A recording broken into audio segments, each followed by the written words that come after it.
आज का हमारा टॉपिक बहुत महत्वपूर्ण है। आज का हमारा टॉपिक है श्रोडिंगर समीकरण।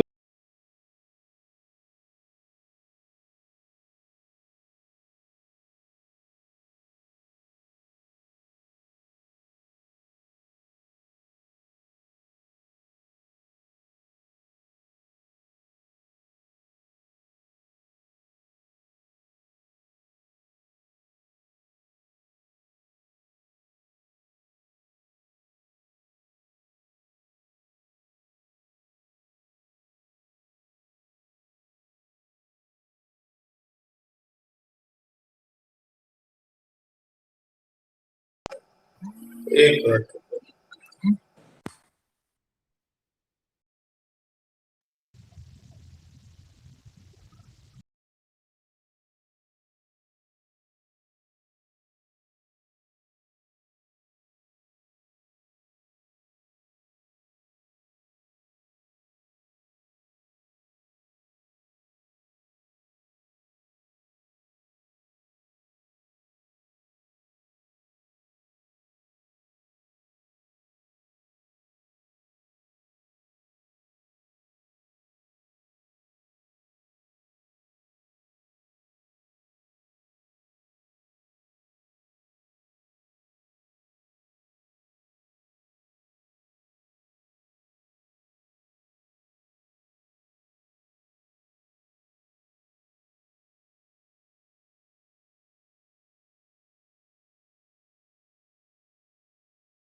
ठीक है, तो आज का हमारा टॉपिक जो है वो बहुत इंपॉर्टेंट है और मोस्ट ऑफ द टाइम पूछा गया टॉपिक है ना।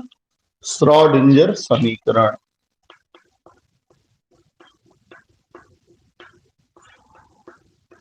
समीकरण की व्युत्पत्ति। एक सरल व्युत्पत्ति आपने फर्स्ट ईयर में पढ़ी हुई है, लेकिन वो उतनी महत्वपूर्ण नहीं है। ये सही व्युत्पत्ति है। तो मान लीजिए कि एक धागा या एक तार, ये हमारा एक्स अक्ष है, ये वाई अक्ष है। वाई अक्ष पर बंधा हुआ है और एक्स अक्ष के समानांतर खींचा हुआ है धागा। अब आप इस धागे को एक बिंदु पर ऐसे नीचे खींच के छोड़ते हैं तो क्या होगा? ये कंपन करेगा।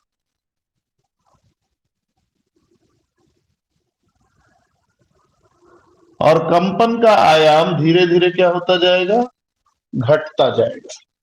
तो किसी बिंदु पर कंपन का आयाम दो बातों पर निर्भर करेगा। कंपन का आयाम किस दिशा में है? वाई अक्ष की दिशा में है। तो आयाम कितना ऊपर या कितना नीचे जाएगा, ये दो बातों पर निर्भर करेगा। एक तो दूरी पर, कि कितना दूर चला गया मूल बिंदु से जहां से शुरू हुआ था, और दूसरा समय पर। तो हम कह सकते हैं कि वाई अक्ष पर, इसकी थोड़ी सी थ्योरी आप बुक से देख सकते हैं जो मैंने बताई। कंपन आयाम ये जो है, ये आपका निर्भर करता है। इसके लिए जो समीकरण हम देंगे ये हो जाएगा आयाम, दूरी व समय पर निर्भर करता है।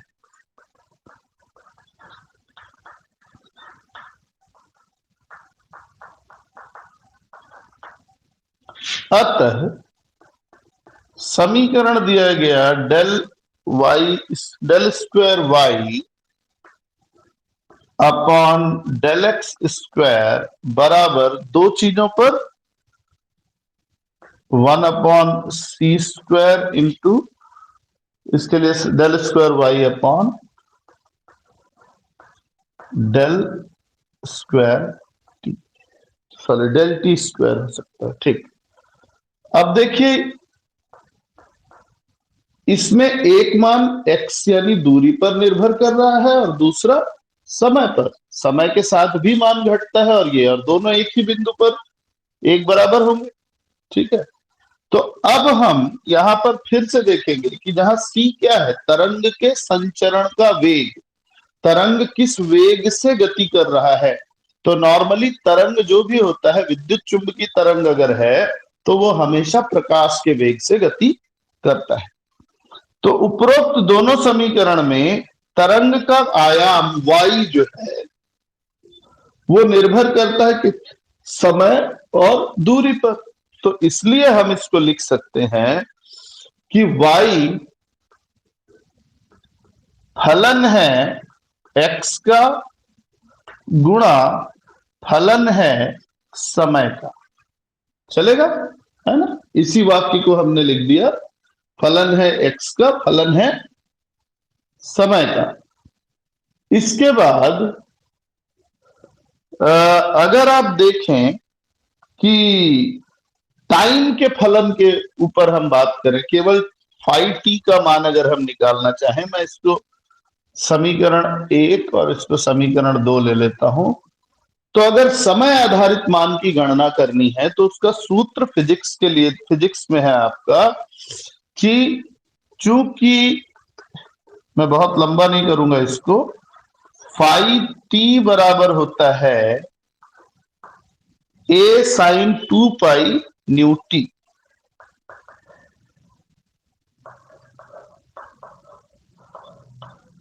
ठीक है ना, जहां a एक स्थिरांक है, हम कहेंगे उच्चतम आयाम है। तो जहां क्या क्या चीजें आपको पता होनी चाहिए, न्यू आवृत्ति है और a जो है ये उच्चतम आयाम है।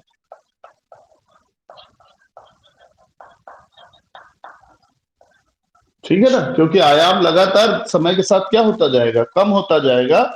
तो उच्चतम जो भी आयाम होगा वो कांस्टेंट रखेंगे। अब इस समीकरण को हम दो बार द्वि अवकलन करेंगे। ठीक है, सॉरी, हाँ, द्वि अवकलित करेंगे। तो ऐसे में पहले हम इस मान को समीकरण 2 में रख लेते हैं। समीकरण 2 में मान रखने पर आपको मिलेगा y equals to function of x, और फाई टी की जगह हम ये वाला मान रखेंगे a sin 2 pi nu t. अब इसका द्वि अवकलन करते हैं। एक बार करेंगे del y upon del t, t के सापेक्ष कर रहे हैं हम, याद रखना है ना, समय के सापेक्ष। तो इसमें क्या होगा, ये हो जाएगा function of x into constant value 2 पाई, ये बाहर निकल आएगा। तो 2 पाई न्यू a, अब ये बदल जाएगा cos 2 पाई न्यू टी में। और एक बार और अवकलन करेंगे, यानी del square Y upon del T square. तो ये हो जाएगा फंक्शन ऑफ x। एक बार और निकलेगा 2 पाई न्यू, तो 2 दूनी 4, तो ये हो जाएगा 4 pi square nu square. a cos का साइन में बदलता है लेकिन ऋण चिन्ह के साथ, तो ऋण यहां लग जाएगा और ये हो जाएगा a sine 2 pi nu t. तो द्विअवकलन से हमको ये फॉर्मूला मिला कि ये हमारा समीकरण नंबर 3 हो गया। अब देखो, अगर हम इतने हिस्से को देखें तो ये किसके बराबर है? ये फिर से किसके बराबर है? फाई टी के बराबर, A sine 2 pi nu T ही तो है।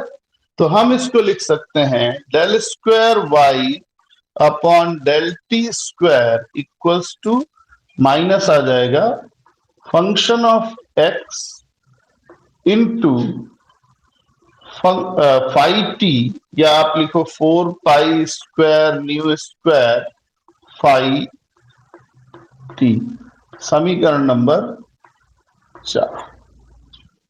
तो ये एक समीकरण आपने निकाल लिया किसके हिसाब से? ये वाला, ये निकाल लिया। अब हम निकालेंगे किसके लिए? इसके लिए, x के लिए। तो इसी समीकरण को लेंगे। समीकरण 2 का x के सापेक्ष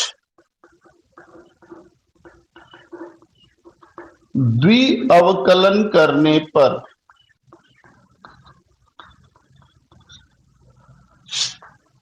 पहली बार क्या किया था हमने? पहली बार हमने, देखो ये समीकरण 2 ही है, 2 में मान रख दिया और उसका t के सापेक्ष द्विअवकलन किया।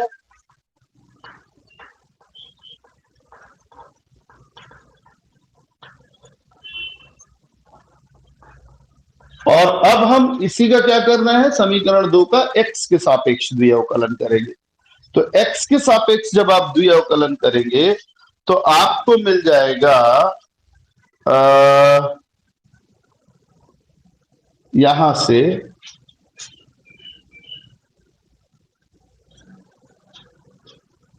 Del square Y upon del x square equals to del square function of x upon del x square into phi t. ठीक है, ये हमारा समीकरण नंबर क्या हो गया? 5 हो गया। यहां तक किसी को दिक्कत है भाई? अगर यहां दिक्कत नहीं है तो अब हमारे पास देखो, समीकरण 4 में ये है, समीकरण 5 में ये वाला मान है। ये दोनों मान समीकरण 1 में रख सकते हैं हम, है ना? ये वाला इधर और इसकी जगह पे ये रख सकते हैं। तो इसको स्क्रीनशॉट ले लो, तो मेरे पास जगह कम है, मैं लिख दूं।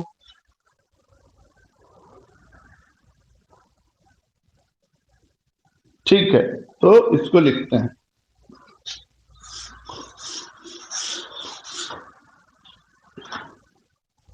तो यहां लिख देता हूं मैं, समीकरण 4 व 5 से मान समीकरण 1 में रखने पर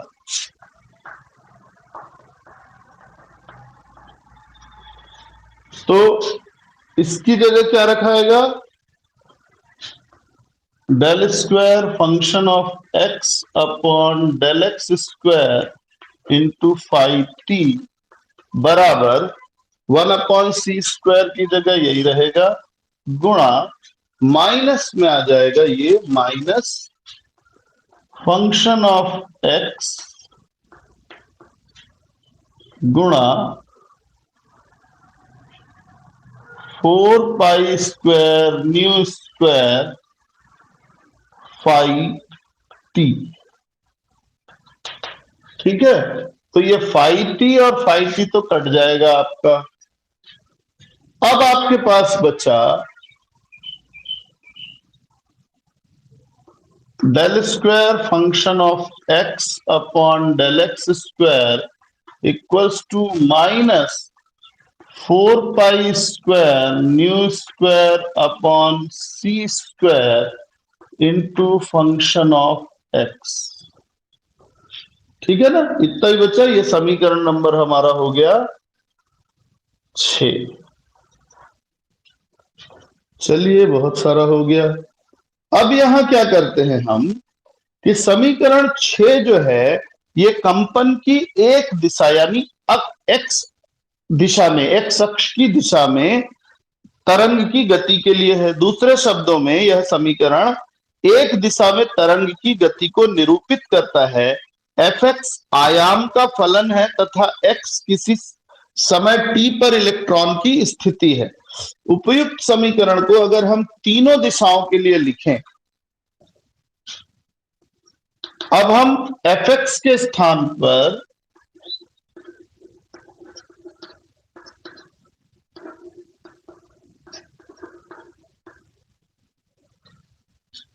साई एक्स का प्रयोग कर सकते हैं।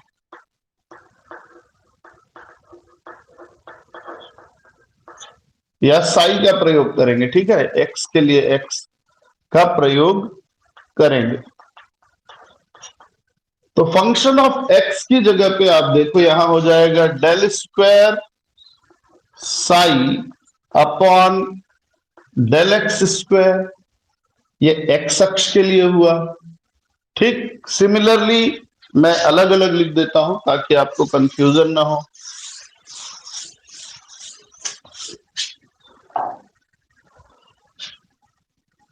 बराबर क्या आ गया, -4 pi square nu square upon सी स्क्वायर, ये साई आ गया, साई एक्स।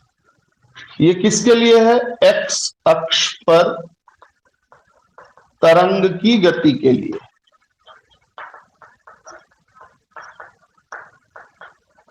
ठीक इसी प्रकार y अक्ष के लिए del square psi upon del Y square बराबर -4 pi square nu square upon सी स्क्वायर साई वाई। ये क्या हो जाएगा, y अक्ष पर तरंग की गति हेतु, और del square psi upon del Z square बराबर -4 pi square nu square upon सी स्क्वायर साई जेड, ये जेड अक्ष पर गति के लिए। तीनों समीकरणों को संयुक्त करने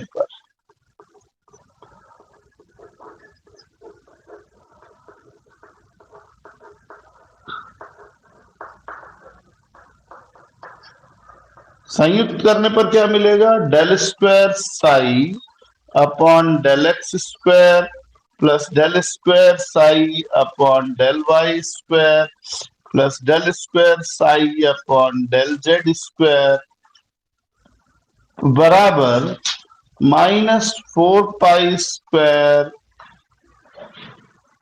न्यू स्क्वायर अपॉन सी स्क्वायर गुणा साई एक्स वाई। क्लियर है आपने को, ये हमारा समीकरण नंबर हो गया 7।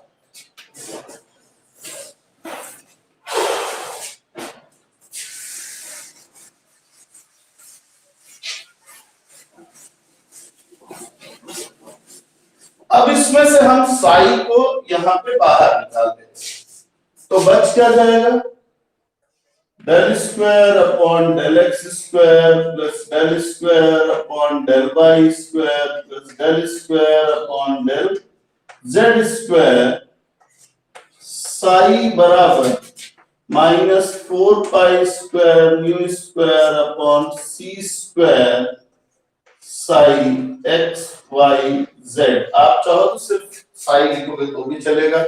इस पूरे का लैप्लासियन संकारक मान होता है, सबको पता है।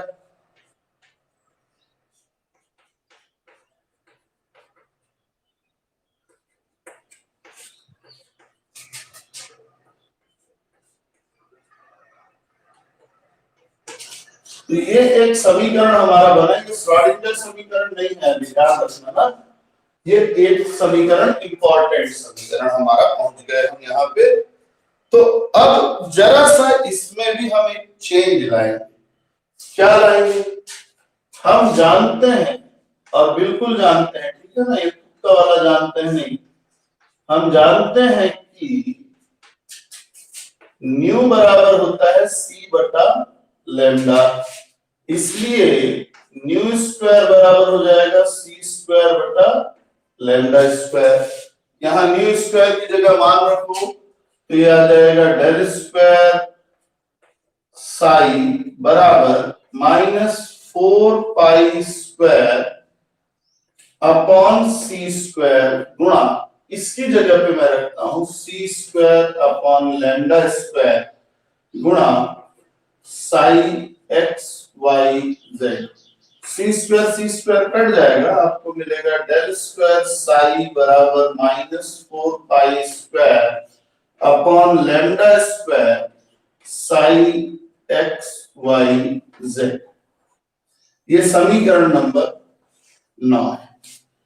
यहां पे पहुंच गए तो आधा जंग हमारा मेन हिस्सा कंप्लीट होता है और बहुत डिफिकल्ट नहीं है, मैंने स्टेप वाइज बताया है। आप 2 बार प्रैक्टिस करेंगे तो यहां तक आ जाएंगे। अब इसके बाद हम बात करेंगे, इसकी तुलना करेंगे किससे, डी ब्रॉगली समीकरण से। इसका स्क्रीनशॉट ले सकते हैं, ठीक है। तो अब डी ब्रॉगली समीकरण से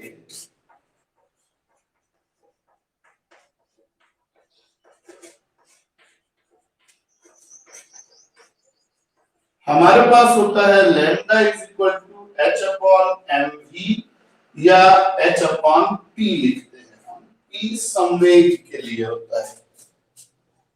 तो ऐसे में हम लैम्डा की जगह क्या रख सकते हैं, तो ये नीचे है इसलिए ये पलट जाएगा, तो lambda square is equal to क्या हो जाएगा, h square upon p square.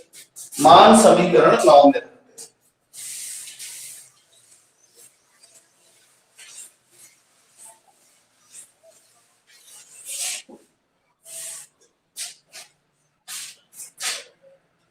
मान समीकरण 9 में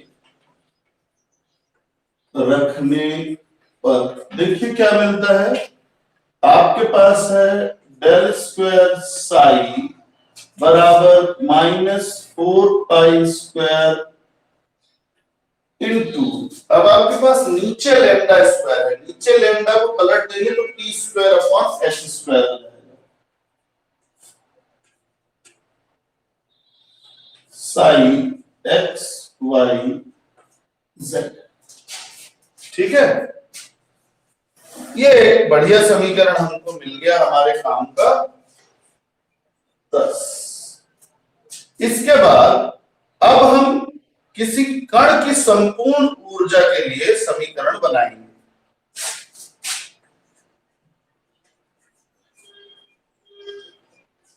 किसी कण की संपूर्ण ऊर्जा बराबर होता है E बराबर kinetic energy plus potential energy, गतिज ऊर्जा गुणा धन स्थितिज ऊर्जा।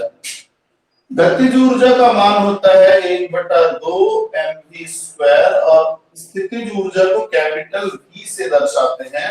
इसमें अगर m/m का गुणा कर दें तो E बराबर आ जाएगा m square v square upon 2m mv। ठीक है ना, यहां तक तो कोई दिक्कत नहीं होना चाहिए मेरे ख्याल से। अब इसी में अगर हम थोड़ा सा और संशोधन करें तो आप डी ब्रॉगली समीकरण से तुलना कर सकते हैं। समीकरण 11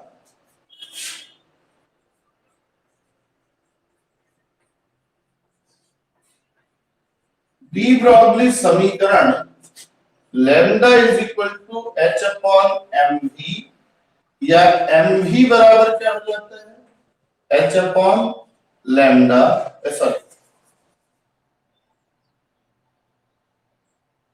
हाँ ठीक है कोई दिक्कत नहीं, एच अपॉन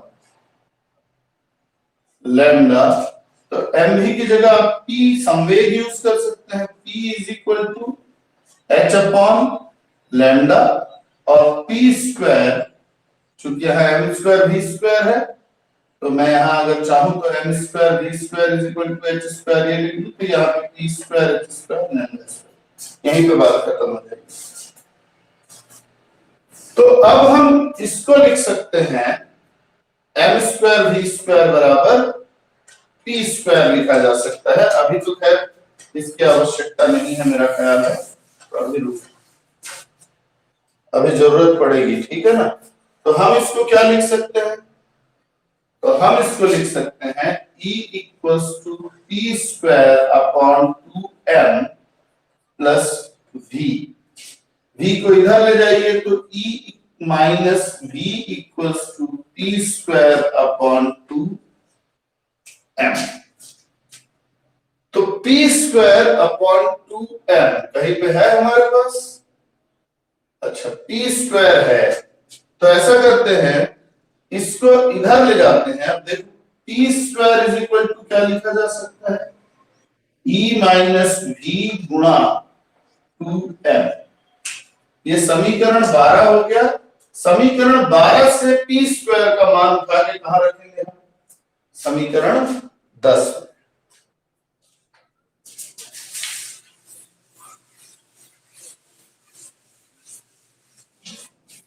ठीक है, समीकरण 10 में p स्क्वायर का मान रखने पर हमको मिलेगा डेल स्क्वायर साई बराबर minus 4 pi square upon h square गुणा, अब p स्क्वायर का मान रखेंगे e माइनस v गुणा 2m गुणा साई x y z। अब गुणा कर दो भाई, तो ये आ जाएगा डेल स्क्वायर साई बराबर 4 दूनी 8 minus 8 pi square m upon h square e minus v, ये तो खत्म हो गया, साई x y z। इस पूरे माइनस वाले टर्म को इधर ले आए, तो ये हो जाएगा डेल स्क्वायर साई माइनस का आगे हो जाएगा plus 8 pi square m upon h square e minus v psi x y z equals to 0। अब इसको ओपन कर दो, यही आपका श्रोडिंगर समीकरण है, समीकरण नंबर 13 है ना, यही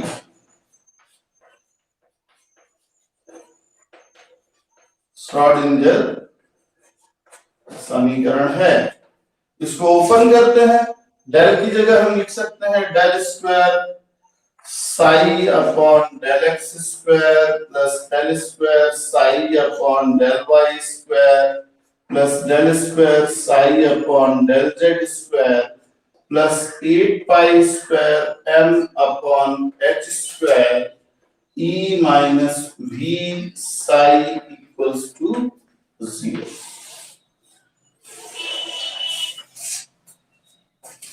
दो पेज करीब करीब 2.5 पेज जाएगा ये समीकरण, आपको आप ऐसा लिख सकते हैं। इसमें और परिवर्तन भी संभावित हैं। और परिवर्तन कैसे कर सकते हैं आप, तो आप देखिए कि अगर आप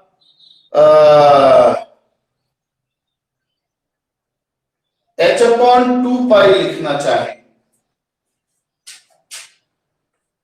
h अपॉन 2 पाई को कई जगह h, ठीक है, h क्रॉस से दर्शाता है, तो ऐसे में h अपॉन 4 पाई स्क्वायर अगर मैं यहां करना चाहूं तो मैं इसको ऐसा ही रहने दूंगा, बहुत लंबा लिखना पड़ता है, और आप यहां से 4 पाई स्क्वायर हटा दीजिए और बच जाएगा 2m upon h cap square. ऐसा कर सकते हैं, तरह तरह से आप इसको बदल सकते हैं। नहीं बदलना चाहें कोई परेशानी नहीं है, आप केवल वहीं तक रहने देंगे तो भी पूरे नंबर आपको मिलेंगे, ठीक है। तो ये आपका एक समीकरण हो जाता है श्रोडिंगर समीकरण। कोई दिक्कत है इसमें? किसी को कुछ पूछना है तो पूछ ले।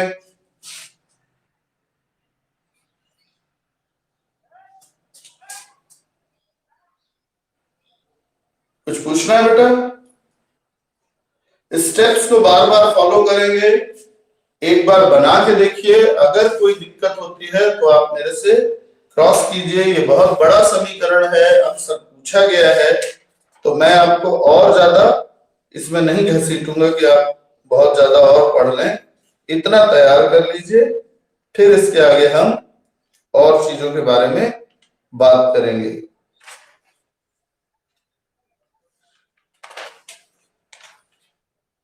ठीक।